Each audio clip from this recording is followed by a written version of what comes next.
तर आत्ता मी पोहोचले आहे मार्केटमध्ये आणि लगेच मला रिक्षा लागली, जास्त वेळ नाही थांबावं लागलं.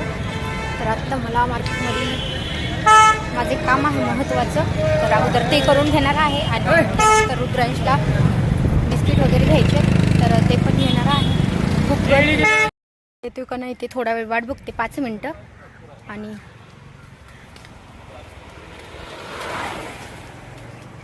तसं वातावरण खूप छान आहे साईड. तर तुमचं सगळ्यांचं एकदा आपल्या मराठी चॅनलवरती नवीन ब्लॉग्समध्ये खूप सारं स्वागत आहे.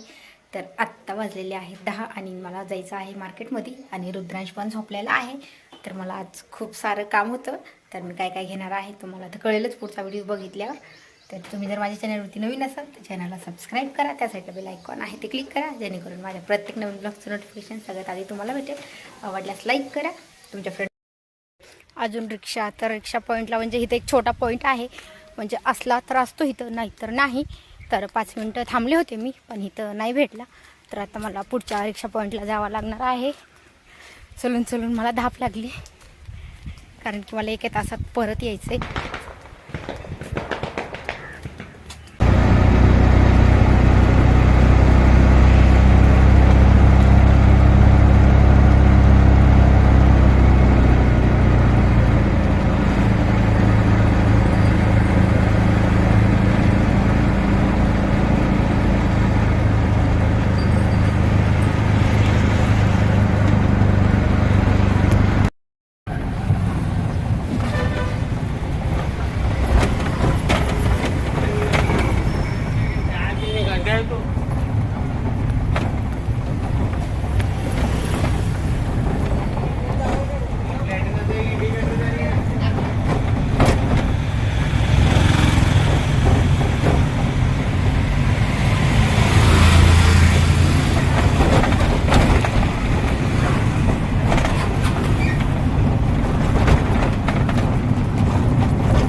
फायनली रिंग टाकली आहे बनवायला, पण अजून 8 दिवस लागतील म्हटल्या.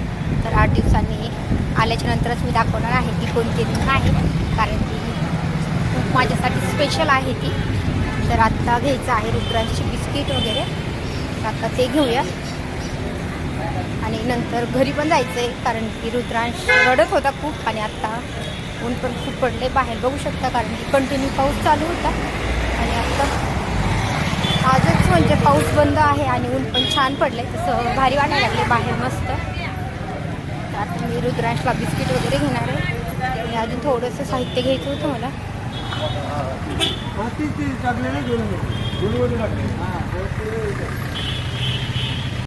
मी मॉलमध्ये, कारण की बाबूला बिस्किट वगैरे घ्यायचे.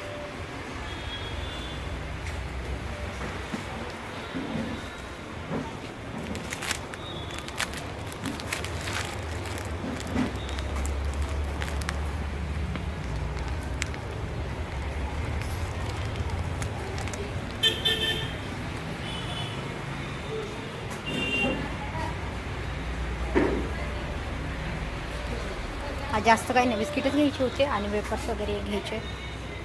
रिक्षातनं पण आत्ता उतरले, कारण की मला 1 तास यायचं होतं, पण जास्त काही नाही, 1.5 तास लागला. तर तरी पण लवकरच आले म्हणायचं, कारण की मार्केटमध्ये जायचं म्हटलं थोडा उशीर होतोच. आता रुद्रांश रड आत्ता कधी थांबला काय काहीच माहिती नाही, कारण की मला 1.5 तास लागला.